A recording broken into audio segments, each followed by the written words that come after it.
Well, welcome once again to our study in classic literature. In our last session, Mike Novak, who is here with me, and we together took a look at William Golden's classic novel, Lord of the Flies.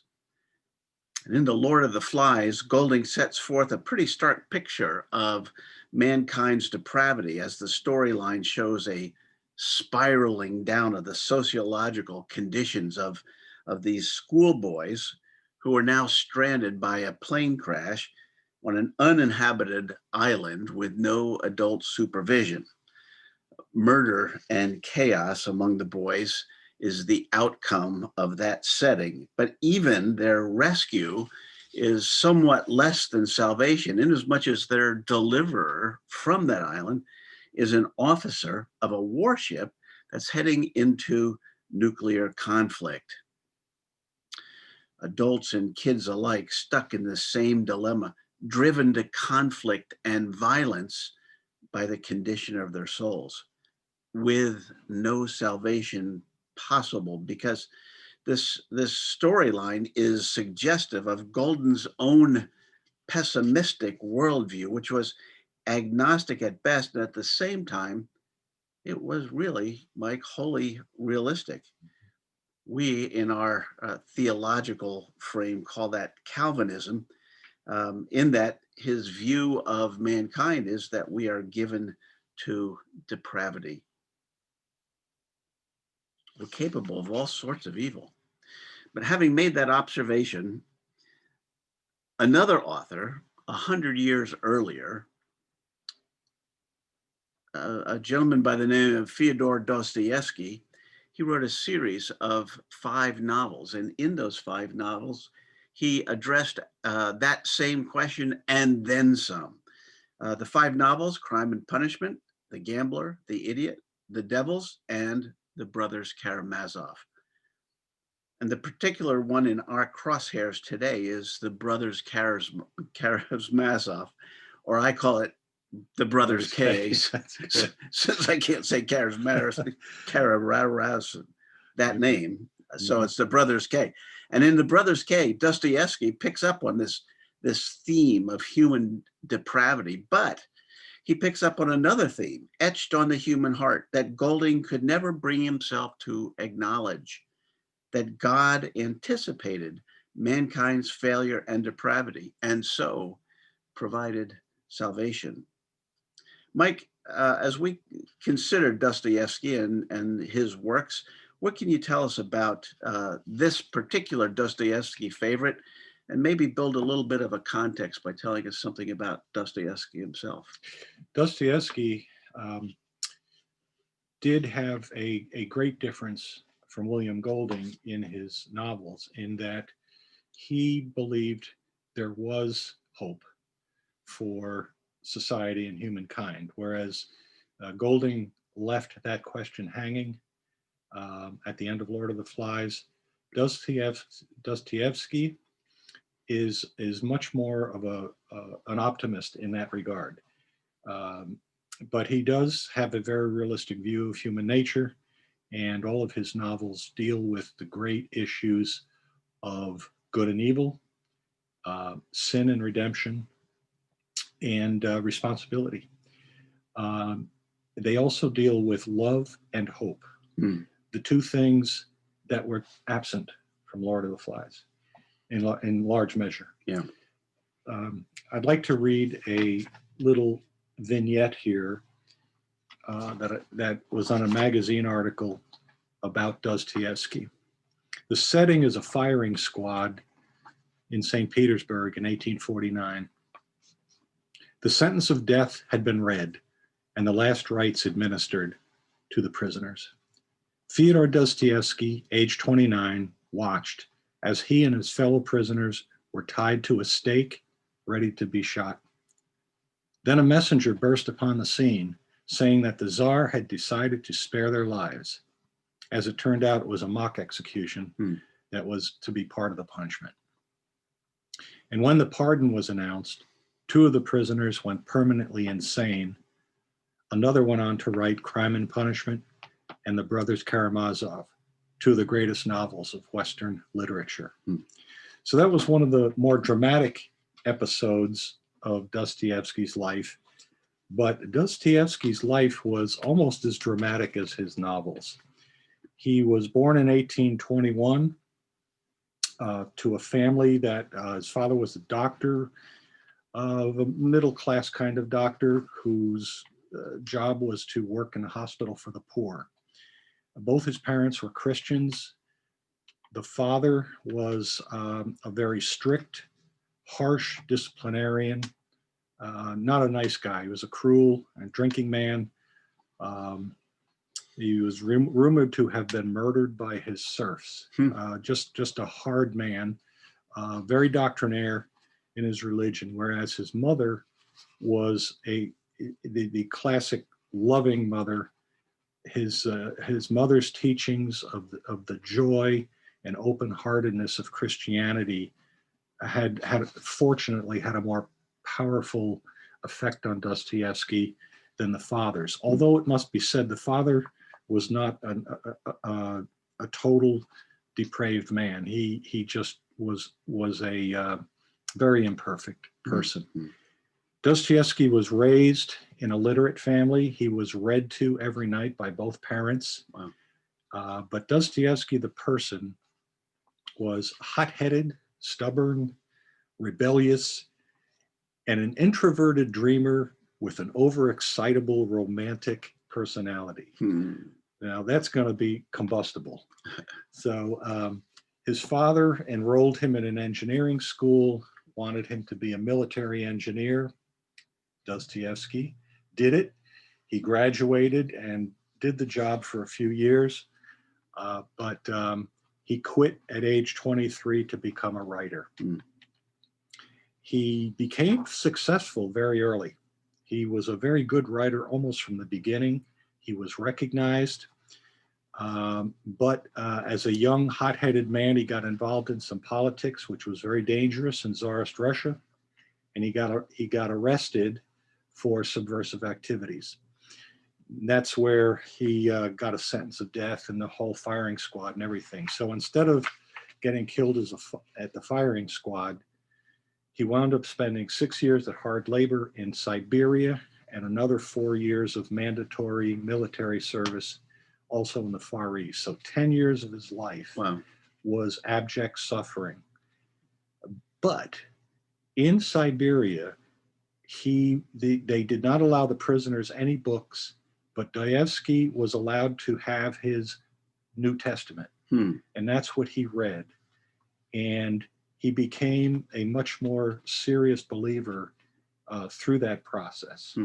And he became a believer that in the role of suffering in a person's life, that everybody does suffer. We'll talk more about that in a little while. But he gets out of prison, comes back. He's a writer, he's a journalist, and a successful one. But his life is chaotic. He has an unhappy marriage. He gets divorced. He has epilepsy. The big problem in his life is gambling. He was a gambling addict almost all of his life. And because of his experience in the father's hospital for the poor, his imprisonment, his dealing with debt collectors and so forth, he had a big heart for the downcast people of society, the people who suffer. And this comes through in his books. But by the 1870s, his writing was so successful that he was able to settle down a bit. At age 46, he married his 18-year-old stenographer, who turned out to be his second wife permanently and was with him the rest of his life. They both knew tragedy. Their youngest daughter died of pneumonia. And then while Dostoevsky was writing The Brothers K, which was his last novel, his youngest son died. His young son's name was Alyosha. And the grief of that he portrays in a subplot in The Brothers K. So when he died, he had his New Testament with him, and he he was the first Russian novelist to lie in state, and something between 30 and 40,000 people attended his funeral in 1881. Whoa. So he was well known and widely read even during his lifetime. Yes, he was. Yeah. Yes, he was. He experienced trouble because he had that combustible personality. His publishers cheated him, and whatever money he had, he gambled away, put his family through hard times. And even though he was a devout Christian, there were people who thought, you don't live like a Christian, Fyodor. One of Tolstoy's friends says, I cannot consider Dostoevsky either a good or happy man. He was wicked, envious, vicious, and spent the whole of his life in emotions and irritations. The writer Turgenev once called him the most evil Christian I ever met in my life. Now, so we're dealing with somebody. So he was the best then. So this is not a person who had an easy time living in the imitation of Christ, but he believed it. He believed that was the answer, and he shows that in his book, which we'll talk about. But let me just say a word about his religious beliefs, since we've touched on that. He was a devout Russian Orthodox believer. And he believed in the key essentials of what we would regard as the Reformed faith: the divinity of Christ, personal immortality, the second coming, resurrection. And he believed, as I said, that the Christian life the true Christian life consisted of the imitation of Christ. He had some unorthodox beliefs. He believed that, like the Eastern Orthodox, like Roman Catholicism, is a works religion. Right. So there was that you got to earn your way to heaven through suffering kind of thing that exists in his book. But in spite of all his failings, most people who knew him and most people that wrote about him regarded him as a sincere believer.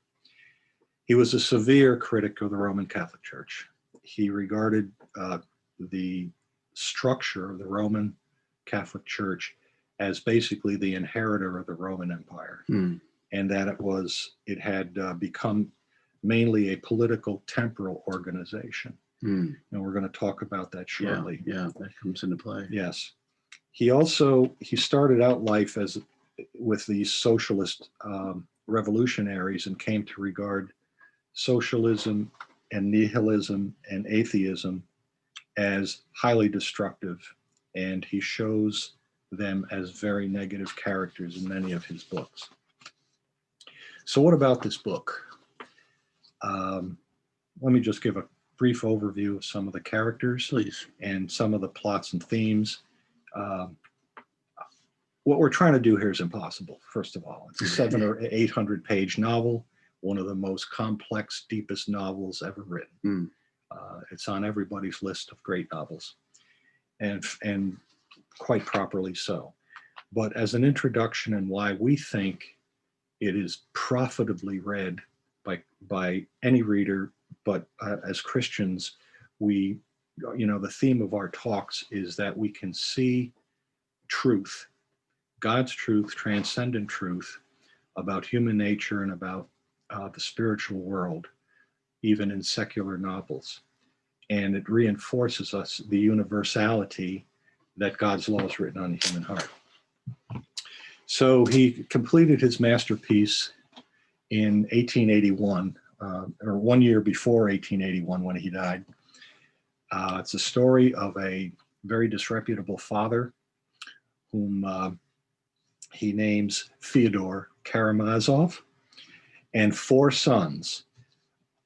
There are 7 major characters in the book, but like any great Russian novel, it is loaded with characters. It's loaded with subplots. But the 7 major characters are the father, the 4 sons, and 2 women who are very strong characters, very strongly drawn in the book. The novel, it's 4 kinds of novels. In my opinion, it's a novel of ideas, religious, philosophical, and psychological, that are dealt with in great depth. Very much a modern novel because there's a lot of stream of consciousness writing and with these ideas. It, of course, is a dramatic novel because it has this wild plot, subplots, conflicts of characters. So it's a whopping story. It's a love story. And by love, I don't mean love story the way Hollywood means it, boy-girl, although it has two very interesting and moving love stories between men and women. But it also has the great story in this book is the brotherly love, which we're going to talk about later. And even some godly love, and of course, parental and child love, which those are the four loves that are going to be in our next book that we talk about. Yeah, we'll sneak up on that we in a will. minute here. And the fourth kind of novel that it is a murder mystery.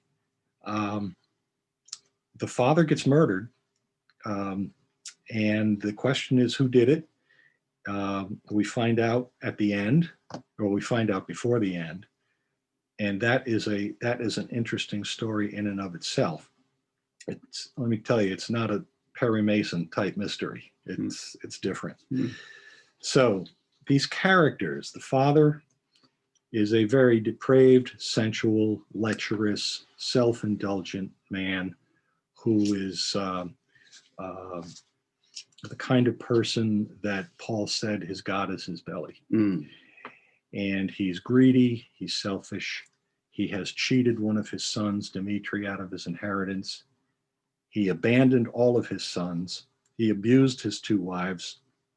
All of his sons were raised by relatives and friends. This is a dysfunctional family, very dysfunctional. The four sons consist of Ivan, who is the intellectual, who writes articles about atheism. He's a university star. Dmitri is a retired military officer. He is the oldest son at age 28, but also the most immature and emotional, passionate, spendthrift, uncontrollable kind of personality. Then the other legitimate son is Alyosha. He is an understudy to a monk. He's a very religious, loving guy who makes it his mission in the book to bring reconciliation to everybody around him. The fourth son is the illegitimate son, Smerdyakov, who the father will not acknowledge. He keeps around as a servant and abuses. And there are two women characters. One is Katerina, who is the fiance of Dmitri.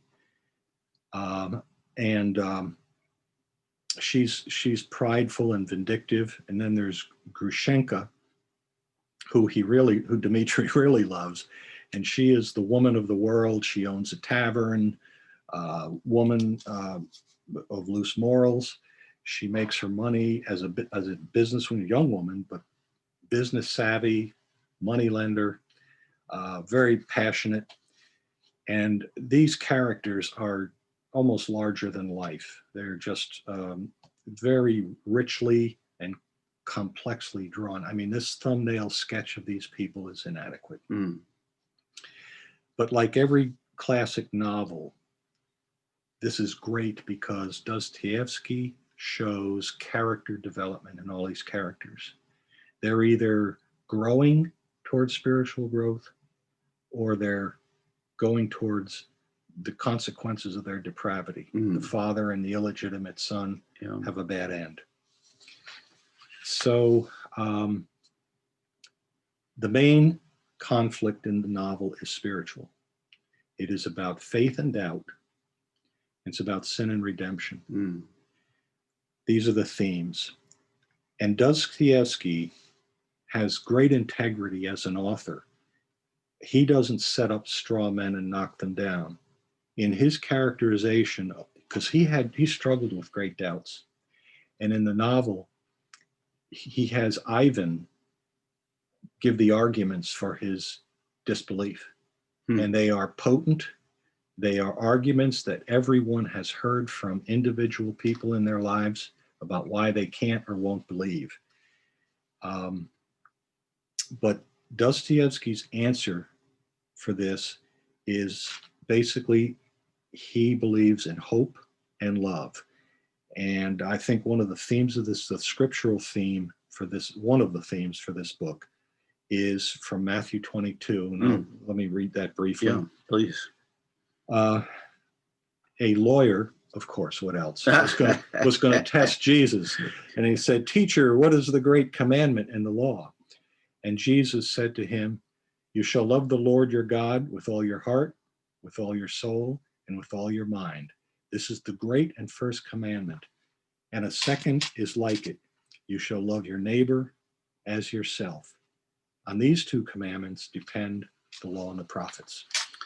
Well, that's certainly a salient scripture for this, because it sets in motion the conflict between law and grace, really, between love and rule following. And you see this played out. There's a chapter in there called the Grand Inquisitors.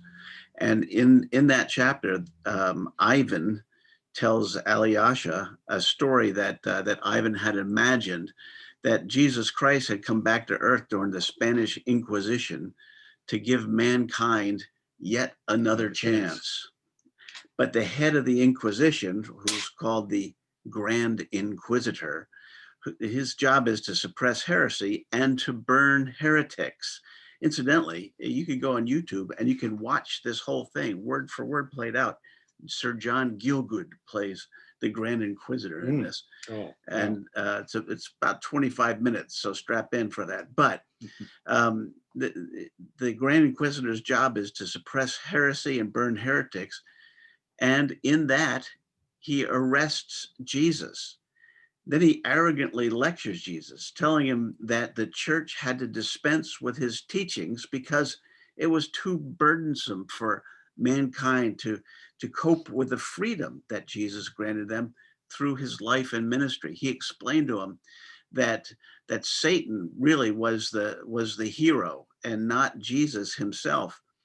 And so the Grand Inquisitor was setting up a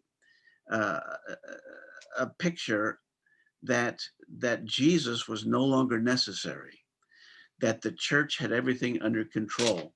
The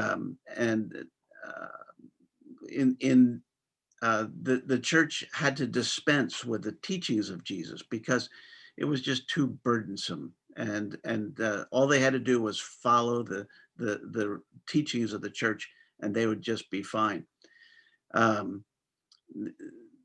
The people only wanted ritual and rules and to be told what to do by the clergy, and then they would follow in a rote fashion. Love had nothing to do with what they're talking about. It was all rules, regulations, and a lot of anger. Well, the Grand Inquisitor then sets Jesus free after Jesus kisses the Grand Inquisitor and directs him, and the Grand Inquisitor directs Jesus never to come back again. So as I was reflecting on that chapter, the Grand Inquisitor, I was thinking about Dietrich Bonhoeffer, who said, "Where there is Christendom, there can be no Christianity." And his point, of course, Mike, was that Christendom is a structure. Christianity is a matter of the heart. And the larger point that Bonhoeffer was making, and then I think that's tacit in Dostoevsky, is that routine and rote will eventually squeeze out authentic, sincere, from the heart faith in Christ. And Dostoevsky seems to be making that point, that people are sheep and want to be led. They don't want to be responsible for their own souls. Faith is harder than rituals and rules, and blind obedience to clergy is easier than belief. And then beyond that, you have someone to blame, the rule giver. You could always blame the rule giver. And in as much as that I'm not responsible for making the rules, only following them, the bad guy is going to be the maker of the rules. Well, So what about the kiss that Jesus gives the Grand Inquisitor? Well, the kiss has been biblically the symbol of betrayal. And you'll recall that Judas kissed the one who he was betraying. And in this case, Jesus is kissing the one who was betraying him. It takes, I think it takes really quite good insight to write and to pick up on these themes, these biblical themes, and then weave them into this complicated story.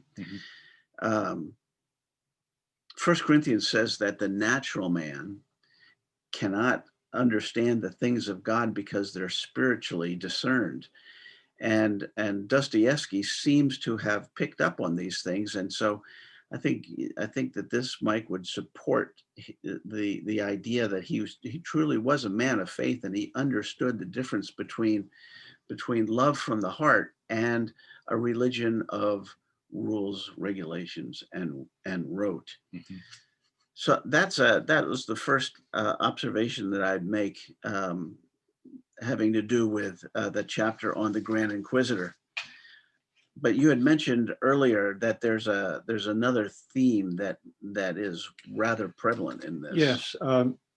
As I said, Dostoevsky, whose atheist mouthpiece in this book is Ivan, and I use that metaphor very loosely because Ivan is a deep thinker, and I think both of us have talked to friends and other people we've met who've been unbelievers, but who had very deep Mhm. and and and caring insight into Honest. these things. Yeah. And so he gives this atheist character the privilege of saying something very profound and deep about it that is at once a criticism, but also with the kernel of great truth. When Jesus kisses the Grand Inquisitor, he's showing him that the answer to um, the Grand Inquisitor's hatred is the love of God. Mm. And I thought it was very cute the way Dostoevsky ended that chapter when Ivan finished the story and said, "Well, Alyosha, what do you think of my story?" And Alyosha goes over and kisses him. Doesn't say anything, just kisses him, and he says, "Hey, you're copying my story." Picked So up on that, that's yeah. right. But that is Dostoevsky's answer throughout the book. Alyosha, by interacting with his brothers who hate the father, and with both Grushenka and Katerina, who are struggling with their pride and love relationships, by his innocence and by his honesty and love, he helps them reconcile their relationships. Mm. So the kiss of Christ is probably the main symbol in the book. Hmm. And that's, the Grand Inquisitor is the most famous chapter in the book. Everybody is aware of it, but it's very deep for the Christian reader. There's more there than just an interesting parable. Mm. But the other thing that Ivan does, Dostoevsky gives him that. That's very theological. Ivan's talking to his brother, the monk, Mm. and he's sort of toying with him, Yeah. isn't he, intellectually? Yeah. Yeah.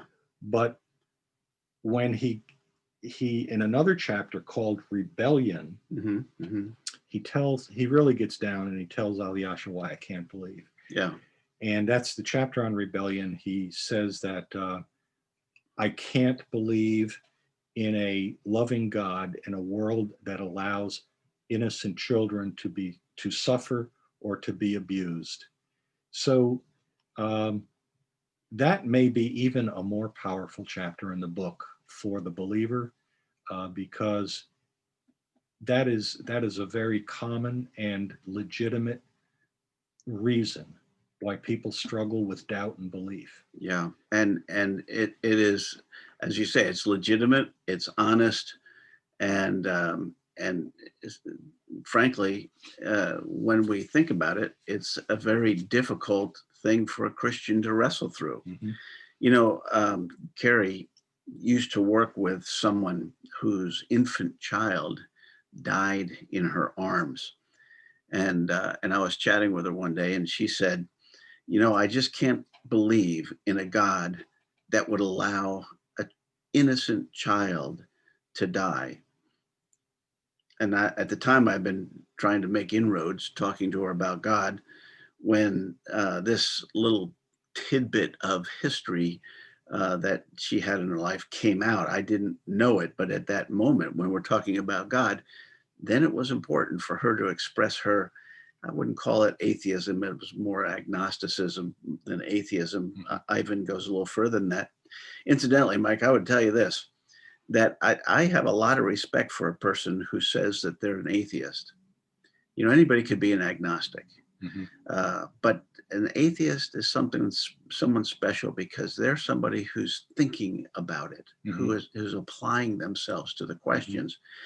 And Ivan, well, he's toying with Alyosha, but when you're an atheist, you have dealt with some of the issues on an intellectual level and tried to resolve them.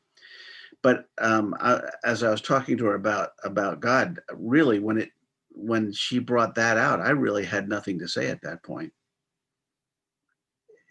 It's a hard thing to have to talk to somebody, very emotional, of course, but it is an enduring question, and it's often referred to by philosophers as the problem of pain, and that has been written about. Volumes have been written about it. One of our favorites, C.S. Lewis, has written a book on it called The Problem of Pain. And really, in my opinion, there's really not a satisfying answer for the problem of pain.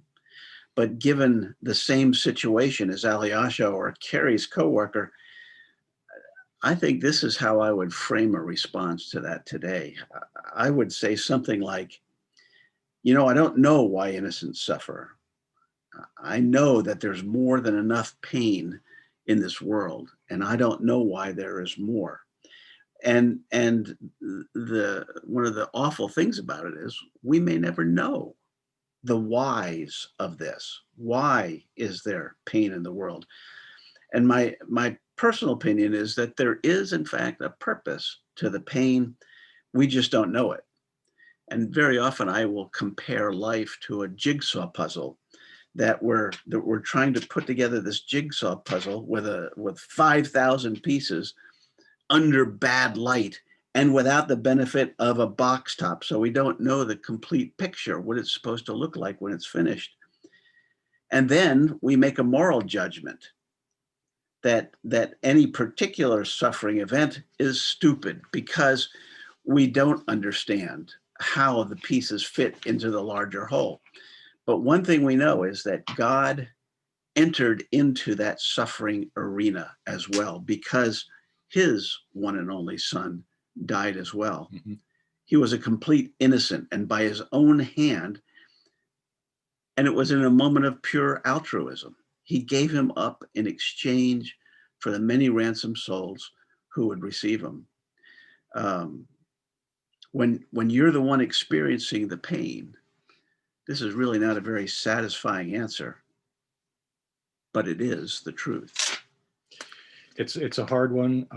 Now, Dostoevsky doesn't have an answer for that any more than we do, but he does recognize that for whatever reason, suffering is part of everyone's life, and he addresses that, and he regards a certain suffering, not all. He struggled with that innocent child issue. Yeah. But for adults, there very often the suffering did have a purpose. Sometimes, in many times, it's the consequence of choice and action. Although there are innocent victims, we can't generalize. But there's a lot of that in the book. He wrestles with it.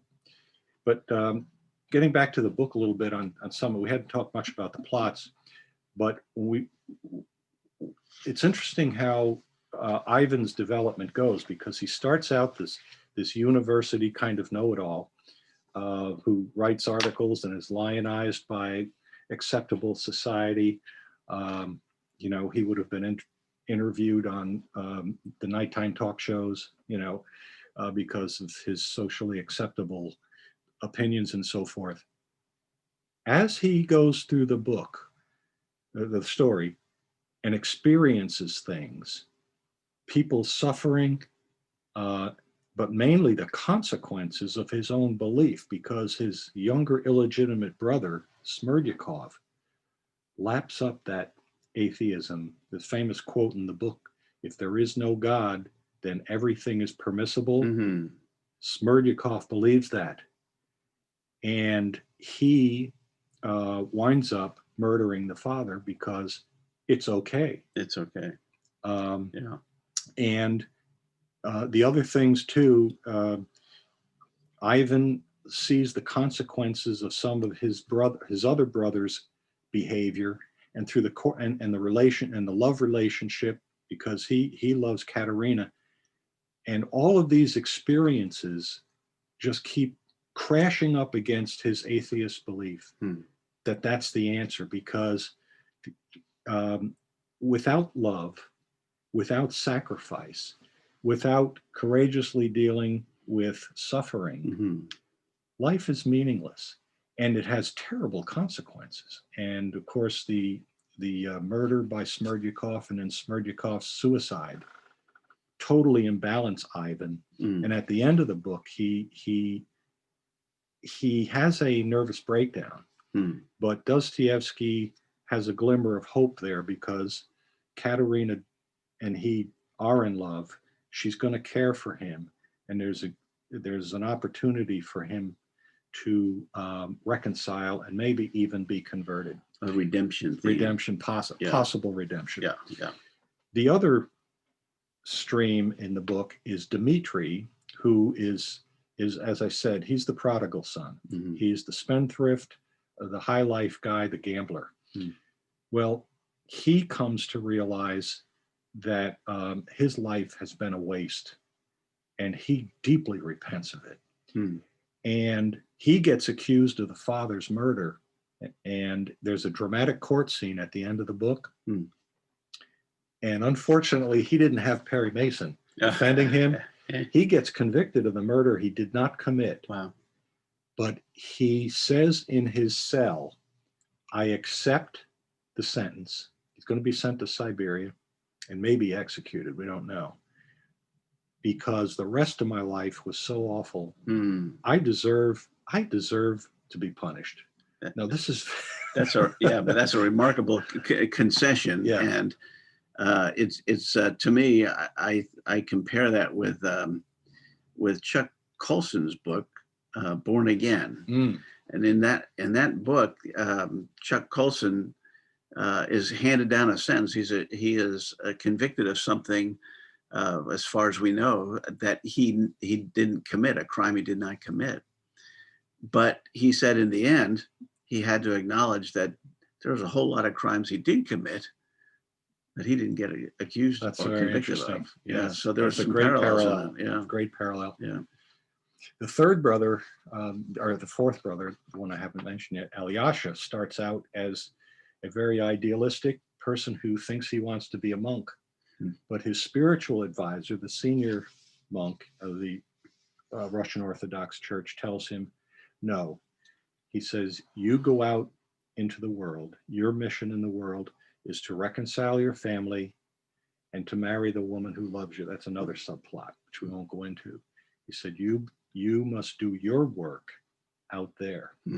So, and that's what Alyosha does. And he has this effect on people. The two women in the book also go through some real spiritual growth. I won't go into the details, but let me just close my summary of the book with a little plug for a movie. Okay. People will say, you mean there was a movie made of this? And there actually have been several. One is an impossibly long 12-part series in Russian that I couldn't get through. But people may be of a certain age may be aware of the movie from 1958, The Brothers Karamazov. That was Yul Brynner. That was Yul Brynner. Yes. Yul Brynner plays Dmitri, and Lee J. Cobb plays the father. He got an Academy Award nomination for the father. Wow. He was good. And the beautiful Claire Bloom played Katerina, and this is a hoot. A very young William Shatner Oh, really? plays How about Alyosha that? the monk. Beam me up. So it's not a great movie, but it will help you. I recommend seeing it because it will help you sort the characters out. Mm-hmm. And there's a lot of characters in the book. Yeah. And you'll see some of the subsidiary characters. Yeah. But of course, it cannot deal with the core of the book, the spiritual and moral and philosophical themes that we are wrestling with, Yeah. or that we are chewing on here. Right, right. Well, there's three big biblical themes that emerge from Dostoevsky's work, and the first is the concept of love, and we'll have more to say in just a moment about that. But um, Mike, has you read the passage out of Matthew 22 about the Great Commandment? There's another salient there's another salient verse here in Luke, 10, 25 to 28. Behold, a lawyer stood up and put him to the test, saying, Teacher, what shall I do to inherit eternal life? He said, What is written in the law? How do you read it? And he answered, You shall love the Lord your God with all your heart and with all your soul and with all your strength and all your mind, and your neighbor as yourself. And he said to him, You have answered correctly. Do this, and you will live. So Jesus is putting love right at the heart of the matter. And then there's an issue of reaping what you sow that comes out in this particular novel. That comes out of Ephesians 6. It says, "Do not be deceived. God is not mocked. For whatever one sows, that they will also reap. For the one who sows to his own flesh, and from the flesh reap corruption. But the one who sows to the Spirit will from the Spirit reap eternal life. Let us not grow weary of doing good, for in due season we'll reap if we do not give up." And there's several plots and some subplots which weave themselves around this concept of reaping what you sow. And finally, of course, we've touched on suffering. And in Romans 8, it says, I consider that the sufferings of this present time are not worthy to be compared with the glory which shall be revealed in us. And I think it's probably something that it's not just in the novel, but it's probably somewhat reflective of Dostoevsky's life too, to think that he was on the verge, at least in his own mind, his own perception, on the verge of being executed. And he gets a reprieve of, if one can call it that, of hard labor in Siberia. Mm-hmm. So he had his share of suffering in his personal life, and certainly wrote it into this novel. Mm-hmm. Well, Mike, I'm grateful for your insights on this. Do you have anything else you want to share about this before we wrap up? Yeah, I just think that just to reiterate why we chose these two secular novels to kick off our series of discussions. One that shows a plot where the sin and the error and the failure of mankind does not appear to have an answer or a hope. And the second book, which shows different cast of characters, but with much of the depravity of the human heart illustrated, and the doubts and fears of even believers, but with a hopeful answer, and not an easy one, but that was the contrast we wanted to make, and I think that will lead into our next book. Yeah. So what we've done today, I think, is given some affirmation to our original premises, which is that the biblical truth can be seen in a great number of different literary and art forms. And that's because truth is transcendent and it's absolute. And it's true because God made it true. Now, next time we're going to travel down this road that we're kind of hewing out as we go. We started out with Golding's Lord of the Flies, then we went to Dostoevsky's Brothers K, not Karamazov. like Brothers K. And we're going to be taking a look at, and we're going to be stretching out this discussion about love in our next book. It's another transcendent truth, and it follows up on the discussion that we had here for the Brothers K. So we're going to look at the concept of love as it's unfolded by C.S. Lewis in his book, The Four Loves. Do you want to elaborate just ever so briefly, because we don't want to give away the whole store here, but ever so briefly, you want to explain to us about the four loves? Yes. Does Lewis in his book, The Four Loves, and it seems like an arbitrary division, but he makes a case for what he thinks are the four facets of love in the world, and he lists those as I'm going to list them in reverse order, but he starts out with parent-child love. Mm-hmm. There's romantic love Mm-hmm. between man and woman, and there's brotherly love, Mm-hmm. which covers all kinds of love between people. And then there's godly love. Mm-hmm. And in contradistinction to those first three, godly love is completely unconditional and a matter of grace. Mm-hmm. Although a person living a godly life or imitation of Christ reflects godly love, as Alyosha does Mm-hmm. in the Brothers K. So it's, there are different ways to look at the manifestation of love in the world. But one of the points that I was reading recently, a book on belief by Lee Strobel, in Defense of the Faith. He was saying that he did not believe that death was natural. And the reason, the way atheists do, they say, oh, it's a part of life. It's just natural. You go back to the earth and all that. He said the major reason it's not natural because it's the end of love. And he said he believed that God created us out of love for love. And that death, if death does not have an entrance into a loving afterlife, then it's for nothing. Yeah. So interesting point. Yeah. But that's how the notion of love can transcend some of these tougher questions on ethics and the purpose of life. Yeah.